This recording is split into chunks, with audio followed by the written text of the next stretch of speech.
Welcome to the channel. My name is Sean. I do a lot of DIY stuff on my own cars, and this one is no different. This is my Mercedes ML63 AMG, and I need to do a transmission service on this. It's supposed to be done every 40,000 miles. I picked it up in February with 84,000 miles. I don't know the last time it was done, so I'm going to go ahead and do it. Some symptoms that you may need to change it is if you've got acceleration, like jerkiness, say you go to kick down, particularly when it's cold and it's like hesitates or kind of cuts out like a valve's going out, that's indication you need to change the fluid. So we're going to go ahead and do that, and you can see we're working on a lift, which you don't necessarily have to, but I have limited height, so it's going to be a little bit cramped under there. But I'll be able to show you step by step exactly what is going on here. And this is everything we need. All of this came from FCP Euro as a kit. It was one click, all the parts were in there. I found that very convenient, so I went ahead and did that. All this was under $200 shipped. So we've got 5 liter, 2 jugs of it. I think we're going to use a fair amount of that. Pendleton ATF 134 FE. We've got a genuine Mercedes filter. I don't know that an aftermarket one is any better or worse, but this one came with a genuine one for a reasonable price, so we went ahead and did that. A new gasket, absolutely need that. One lonesome O-ring for the fill plug. New bolts, because apparently they're not supposed to be reused. This little plastic piece actually goes inside from the cover, and you'll kind of see it'll make a little bit more sense once we get into it. And this tool, which is the fill tool. You have to have one of these to actually put the fluid in the transmission. If you already have one, great. If you don't, you'll have to pick one up. It's like 12 bucks, so not a big deal. So that's all the stuff. Let's go dig into tearing this apart. Now, all this is covering the 722.9 transmission, which is found in a lot of different Mercedes. If it's got an automatic 7-speed, as they call 7G Tronic, it's probably this transmission, and everything should be the same unless you've got, you know, maybe some other mounting or bracket or something that might be in the way or not in the way. But this will be across a bunch of the V8s, possibly some of the V12s too, not just AMGs. So we're going to start by taking 8mm bolts out. There's quite a few of them.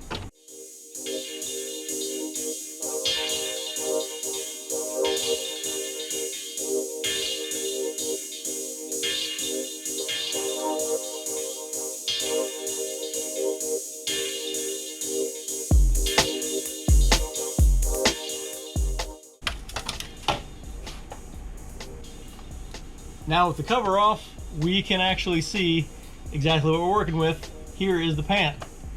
Now that also shows we've got this bracket in the way, and this is a little bit in the way. We could also remove this panel, and that would make things a little bit easier, but I don't think it's going to be necessary. We could just use a hand tool to kind of get in here, and it'll be fine. Same thing with on the back end here.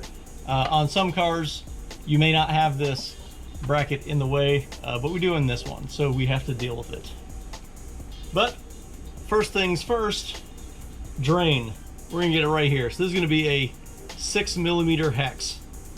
And we can pull this out, drain as much fluid as possible, and then that plastic piece that I showed you before, we've actually got to stick something in here and knock the one that's in there up. What that's doing is making it so there's a top off level spot, and when you go to fill it, that's why that's there. But it's not going to drain a ton of fluid as a result of it's in there. So when we knock it out, then it will drain the remainder of what's in the pan, or at least a good portion of it. That will reduce the amount of mess that we have when we unbolt the pan and get the rest of it out.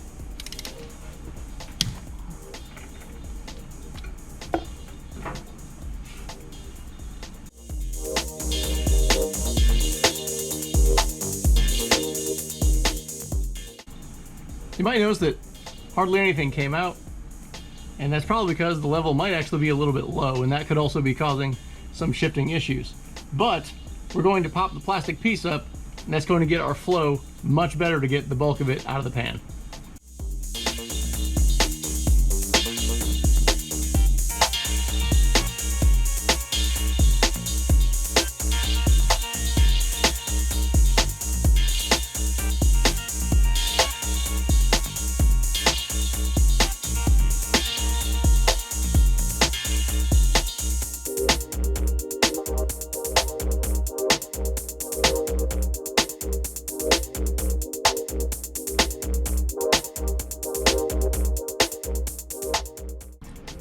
I'm going to go ahead and put this plug in by hand just to make sure that we have a controlled flow for the remainder of the fluid that's coming out.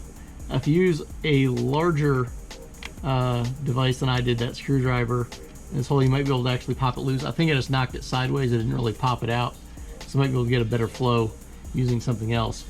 But we've got E10 bolts that are holding the pan in, so I'm gonna take those loose, and then we're gonna make sure that we're bringing the pan down at an angle to where we can get the remainder of the fluid down in our collection.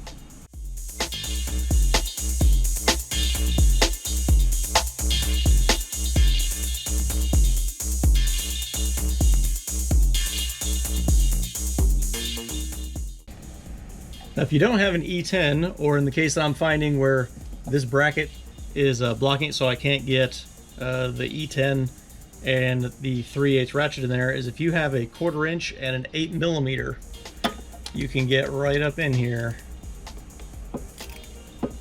take that bolt out.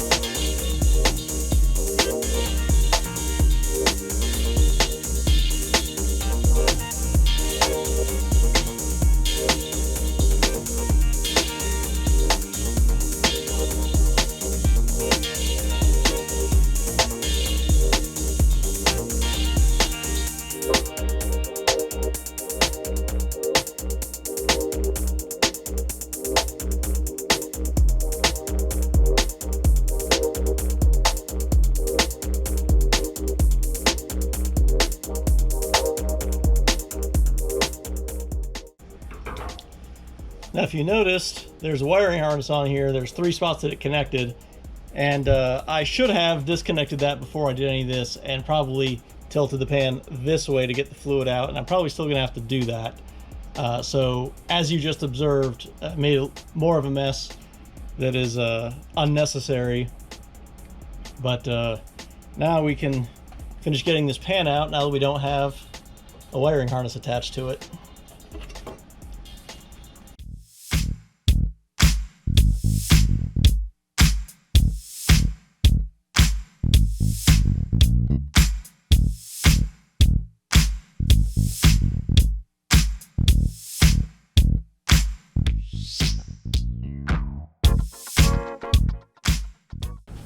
Now, with the pan completely out of the way, we can take the filter out, which just pops right out.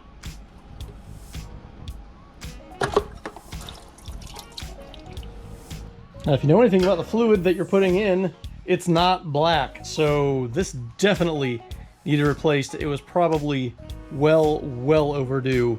Depending on the fluid, it either should be blue or red, but this stuff is definitely not blue or red. So we're going to clean out the pan. This is the little plastic piece I was telling you about that you had to pop loose. But this is also how you get the level. When it fills up, it will only go up to right there.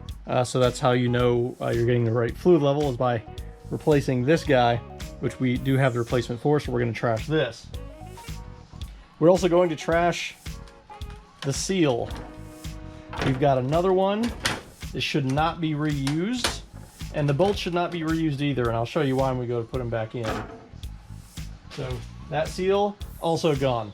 Now, you might notice there's some buildup on these magnets, and that's going to be metal. So any metal that's floating around is bad. So we're going to clean this up so the magnets can continue to do their job. But if you're having a massive transmission problem, finding metal shards in there, large chunks, anything like that, give me an indication of the problem with your transmission. I don't know if this is normal or not for this amount of wear, but we are going to clean that up.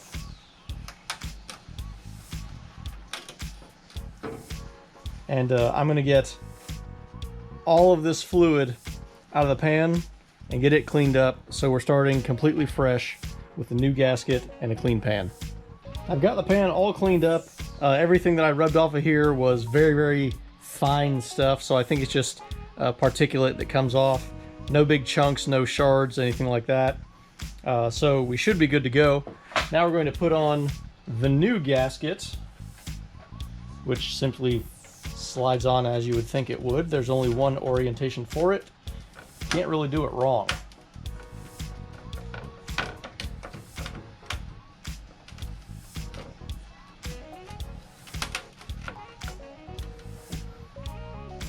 Now we're ready to put the new filter on the transmission, then put the pan in. Now to get the filter in, we're just going to put it in place and push until it clicks in. There's no special orientation, no mounting. Now the one thing you don't want to forget to do before you put the pan back on is put this back in. Make sure you're not touching the top of this gasket because we don't want to contaminate it.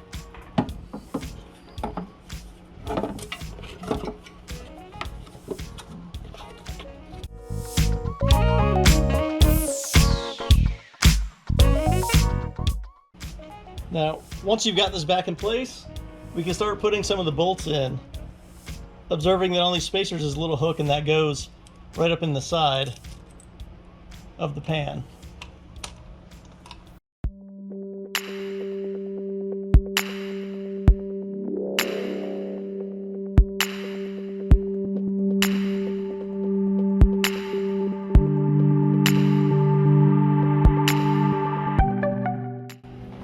Now I've got two of these that I've put in by hand, and the other ones I'm also going to put in by hand. These do not take very much torque at all. We're talking 4 Newton meters, 3 foot-pounds. So not very much that are on these, but I'm getting them in by hand, just kind of get them snugged up, go around, check the seal, make sure everything is sitting correctly. It should be. It goes on there pretty straightforward. And now would also be a good time to do any cleanup if you have any drippage like I do from that kind of snafu going this way. So we get all that cleaned up, put them in by hand, and then we can start the fill process.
With all these in place, we can put the wiring harness back where it's supposed to clip in.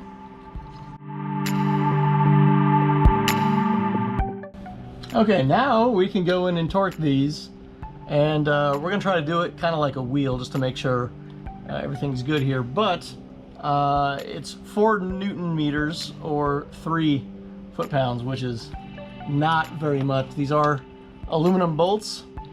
So we're going to torque to that spec and then go 180 degrees. So once it clicks, go a half a turn. That's the appropriate torque spec.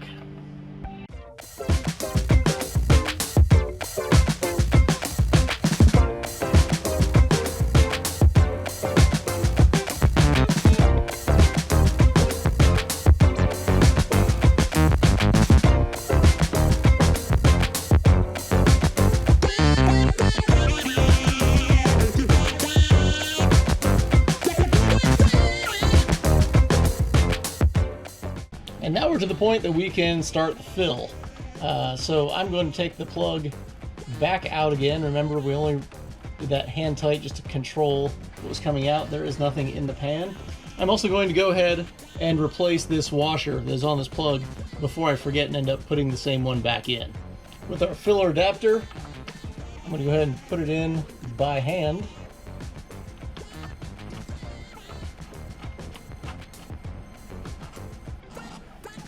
And now we can start pumping fluid. And I'm just using a regular hand pump. I'm gonna put about 4 liters in there, and then I'm gonna pull the line out and see if we get anything dripping out. We're basically gonna fill this up until we get to see a little bit of fluid coming out. Then we're gonna take it up to temperature and do the same thing.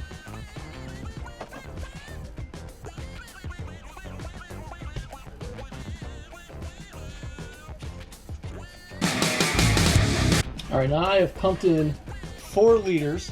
We're gonna pull. Ooh, we have got a lot coming out. So 4 liters was definitely all that we needed. We're gonna have to get the drain under here and let it drain out until it goes down to a dribble first, and then bring it up to temperature. So what are we doing now? Well, we're leaving the pump connected. We don't want to put the actual fill plug in yet. So we topped it off before. We're gonna let this run and get warm. Now I should use the disclaimer here, just in case. If you're in a garage and it's closed up, you should open the door so you don't die. So what we're doing, we're using my scan tool. This is an Autel, there's a lot of other ones out there, but the oil temperature of automatic transmission, when that hits 113 degrees, that's when I'm going to shut it off, check the level. If nothing is coming out, then I'm going to add until it comes out, and then I'll just double check it one more time to be sure. But otherwise, if we do have some coming out, then I will quickly put the plug in and we're good to go. Now remember, you've just been running this, so all of your exhaust is going to be very hot. Don't touch any of that. We've got to 113. We're going to pull this off and see if we have any fluid coming out, and we do not. So we need to add some.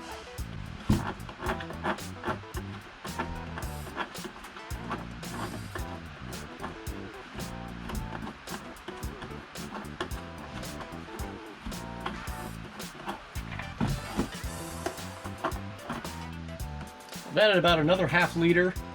Check it out, see if anything comes out. And it is.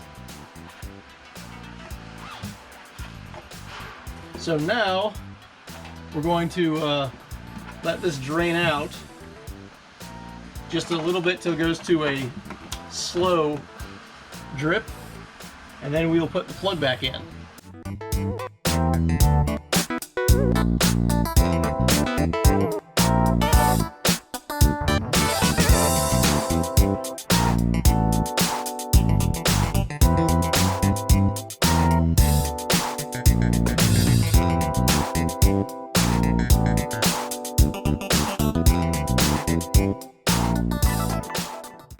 Now you may have noticed that the fluid coming out was not clearly blue like we put in, and that's because it's been circulated with what was left in the system. And honestly, I'd like to see it a little bit more blue, but I think that would require a double flush, because I think it's possible this service was never done when it was supposed to be. So I may do this again, maybe in another 10,000 miles, just to make sure we got a really good flush in there. But this fill plug, we're going to torque to 16 foot-pounds of torque.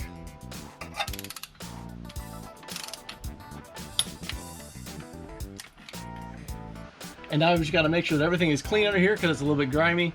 We're going to get all this cleaned up, put this plate back in, and we'll be good to go. Now with everything reasonably clean so we don't just gather dust from road debris and that kind of thing, we've got to get this panel back in. And you want to put the front end in first. Up in here, it's going to latch up in there. It'll sit, and then it kind of helps if you just get a few of them started, and then you can get them all lined up and then go back and put them in tight. Some of them, if you get them in tight, you might not be able to adjust it around where you can actually get the bolt through the hole.